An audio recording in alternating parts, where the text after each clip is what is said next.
முருங்கைக்காய்க்கு இந்த தோல் கொஞ்சம் சுரண்டி விட்டால் தான் நல்ல டேஸ்ட்டாக இருக்கும் சாப்பிடுறது. நாங்கள் என்ன செய்கிறோம்னா சுரண்டாமல் அப்படியே வெட்டி போடுறோம் துண்டு உண்டா கழுவி போட்டு. நான் சுரண்டி தான் பண்ணுறேன். எப்படி இருக்குன்னு பாருங்க முருங்கைக்காய். அவைய அப்படியே கலர் மாறிக்கொண்டு வருது. மஞ்சள் தூள் போட்டது. வணக்கம் உறவுகளே, இன்றைக்கு வந்து ஒரு அருமையான காணொலி ஒன்று தானே.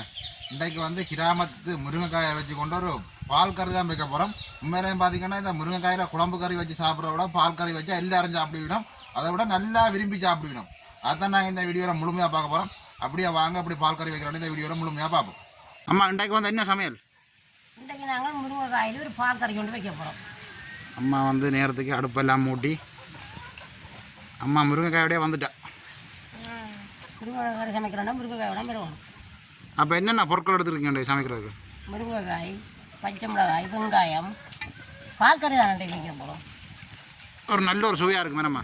பால் கறி எனக்கு முருங்கைக்காய் பார்க்கலன்னா நல்ல விருப்பம். அப்போ முருங்கைக்காயை வெட்டுவோம்.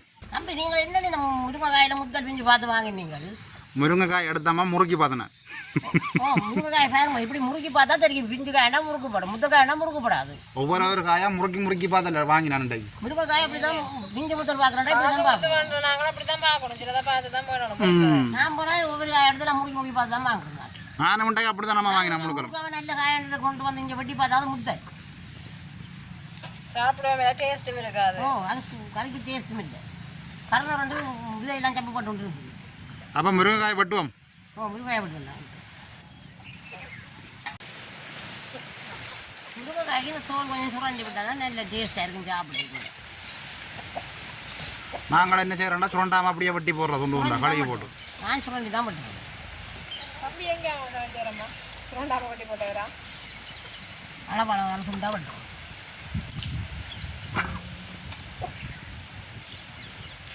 எனக்கு முருங்கைக்காய் தோல் சாப்பிடுதானே ஆசை. அம்மா கோழி வருது. கோழிகளும் எப்போ சமைக்கிறோமோ அப்போ தான் வந்து நிற்கும் பக்கத்தில். கோழிகள் சாப்பிடுதான் விடுங்கள். அதை விட வந்து அம்மா முருங்கைக்காய் கேட்ட சட்டை கொண்டு போட்டுக்கலாம். பச்சை சட்டையும் பச்சை காயும் மம்மியும் அதே மாதிரி தான் போட்டுக்கிறேன்.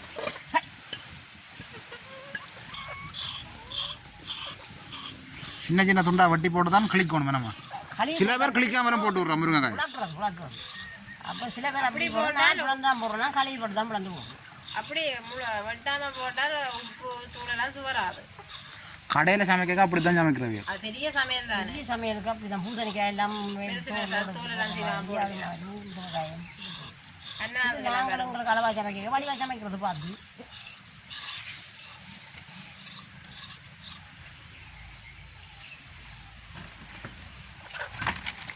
அப்படியே கூட முருங்கைக்காயும் பட்டி எடுப்போம் வேணாம்மா. பட்டி எடுத்து கரையாது.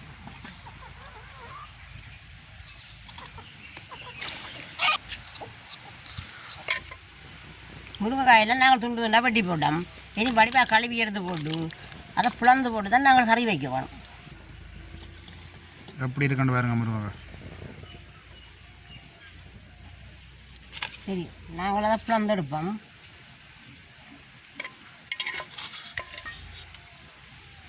ரெண்டாக தான் புழக்கலாம். ரெண்டாக புழக்கிறது இருந்தால் தான் நல்லது கறி. நல்ல வடிவாய் கூட பூப்பு இல்லாமல் அதில் சேரும். சில பேர் இப்படி ரெண்டு பக்கத்தையும் பட்டி போட்டு புழக்காமல் போட்டுருக்கணும், அதில் சேராமல் இருக்கும். அதை விட இது வந்தோமா ஊர் முருங்கை பாருங்கள், விதை இருக்குது. ஊர் முருங்கை தான் கறிக்கு நல்லது. அந்த இந்தியன் முருங்கையும் இருக்குது. அது வந்து ஊர் முருங்கை தான் கறிக்கு நல்ல ருசியாக இருக்கும். அந்த முருங்கைக்காயில் வந்து அந்த தோல் வந்து நல்ல சொப்டாக இருக்குது. இது கொஞ்சம் தோல் இடப்பாக இருக்குது. அது கறி வச்ச மாட்டா தோல் எது சதை எதுன்னு தெரியாது. இதை உடாந்தா முருங்கைன்னு சொல்லுவேன். அப்படியே நாங்கள் கூட முருங்கைக்காயும் புலந்தெடுப்போம். நல்ல பிஞ்சு முருங்கைக்காய். முருங்கைக்காயெல்லாம் நாங்கள் புலந்தெடுத்துட்டோம். இனி வெங்காயமும் மிளகாயும் கறிக்கிறது வேறு போட்ட போகிறோம். கலப்பி எடுத்து போட்டு வெங்காயம் மிளகாயை பட்டி முருங்கைக்காயை போட போகிறோம். ஒரே கறி தானே. அப்படியே எவ்வளோத்தையும் பட்டி எடுப்போம்.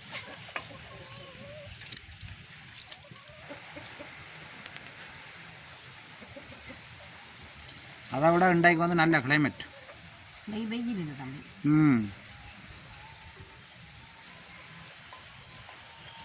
மழை பெய்ய போகுது உடம்பு. நாங்கள் முருங்கைக்காய் பட்டிட்டோம், வெங்காயம் மிளகாயெல்லாம் பட்டிட்டோம். இனி நாங்கள் இதுக்கு அளவான உப்பு போட போகிறோம். உப்பு போடுவோம். இது தூளுக்கு தான் கணக்க போடக்கூடாது. அதோட கொஞ்சம் மஞ்சள் தூள் சேர்த்து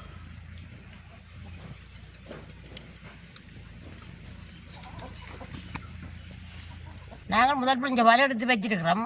அது நல்ல கறி அவிஞ்சது பிறகு தான் விடணும். இப்போ 13ஆம் பாலே அவிய விட போகிறோம். நல்லா அவிஞ்ச பிறகு முதல் பிடிஞ்ச பாலை விட்டு வைக்கின்ற நல்ல கறி.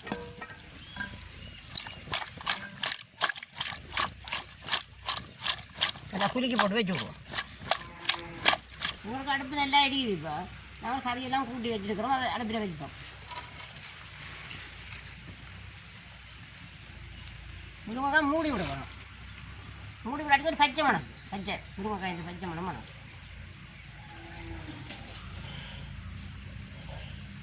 அப்போ நீ பால் கொதிச்சா சரி. நாங்கள் கறியை மூடி விட்டுருக்கிறோம். நல்லா அவியட்டுங்க. அடுப்பு நல்லா எரியுதாம்மா? இப்போ வேகமாக அவியும். அடுப்பு நல்லா எரியுதானே வேகமாக அவியும். காற்று இல்லாதபடியா எரி. அதோட பாருங்க கிளைமேட் எப்படி இருக்குண்டு.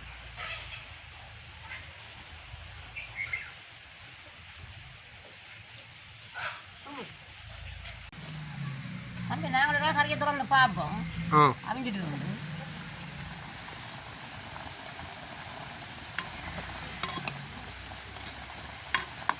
அவிஞ்சொன்று வந்துட்டு கொஞ்சம் அவி இருக்கு.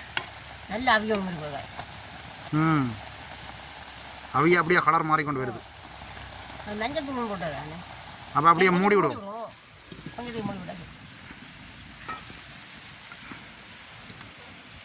அதுக்கு நாங்கள் திறந்து பார்ப்போம் கறியை. கறி நல்லா வச்சு நல்லா அவிஞ்சிச்சு.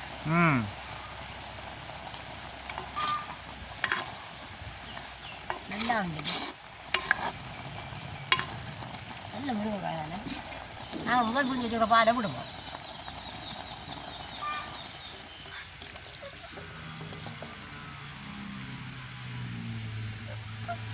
சுளாய் விடுவோம். பால் கொதிக்கிட்டு அதை விட உங்களுக்கு பொழுதுபாட்டு கொண்டு வருது. மூடி விடுவோம். கொதிக்கிட்டு வந்து பார்ப்போம் கறி இந்த மாதிரி இருக்குது. நல்லா கொதிச்சுட்டுது. இப்போ சுளாய் பார்ப்போம். நல்ல வாசம் வருது. பால் கறி முருங்கைக்காய் கறி பால் கறி தான் நல்லது. குழம்பு கறியை விட நல்ல சுவையாண்டா பால் கறி தான். நல்ல விருப்பம் பால் கறி. இதோட கருவேப்பிலையை கொஞ்சம் சேர்த்து கொள்ளுவோம். கொடுக்க நாங்கள் துளாய் விடுவோம். கருவேப்பிலை போட்டது நல்ல வாசம்.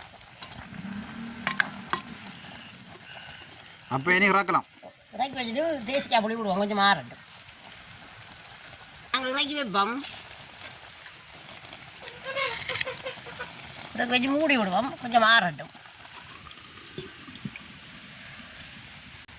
இப்போ எங்களுக்கு பொழுதுபாட்டு கொண்டு வந்துட்டு இதில் இது புளியாக விடுவோம் தம்பி கறிக்கு. தேசிக்காய் புளி. தேசிக்காய் புளி தான் நல்லது. ஆற விட்டு தான் விடுவோம். நம்ம தான் ஆற விடுது.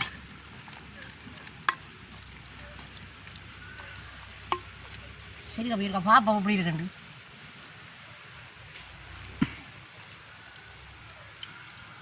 எல்லாம் கணக்காக இருக்குது தம்பி. அப்போ நீ சாப்பிடுவோம். சரி சாப்பிடுவோம். பொழுதுபாட்டு கொண்டு வந்துட்டு இரவு சாப்பாடு. இதில் வந்து பச்சை அரிசி சோறு எடுத்துருக்குறோம். நல்ல முருங்கைக்காய் கறி.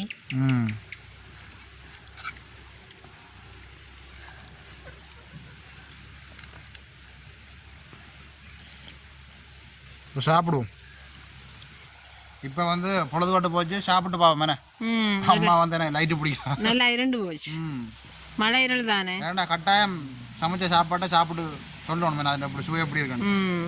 வெளிச்ச பிள்ளை தான் லைட்டு பிடிக்க முடியுது. அதான் இரண்டு மழை இரட்டு தானே.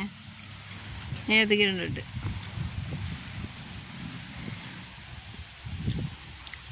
அந்த கறி எப்படி இருக்குது? தனமாக இருக்குது. முருங்கைக்காயை வந்து சூப்பு சாப்பிடணும். அப்போ தான் அதோட சுவை நல்லா இருக்கும். சூப்பி நல்லா அந்த சப்பி முருங்கைத்தோலை சில பேர் தம்பி முருங்கைக்காய் சாப்பிட்டா முருங்கைக்காய் தோலை சப்பி சாப்பிட்டா தான் ஒரு சாப்பிட்ட மாதிரி இருக்குமா. ஆனால் அது சாப்பிடக்கூடாது, அதில் கால்சியம் கூட இருக்கு. கூட இருக்கும். ஆசைக்கு ஒரு காரை சாப்பிட்டு பார்க்கலாம். உண்மையாக ஒரு அருமையான ஒரு முருங்கைக்காய் கறி அம்மாண்ட நல்ல பால் கறி வச்சு வந்திருக்கா, நல்லா தான் இருக்கு.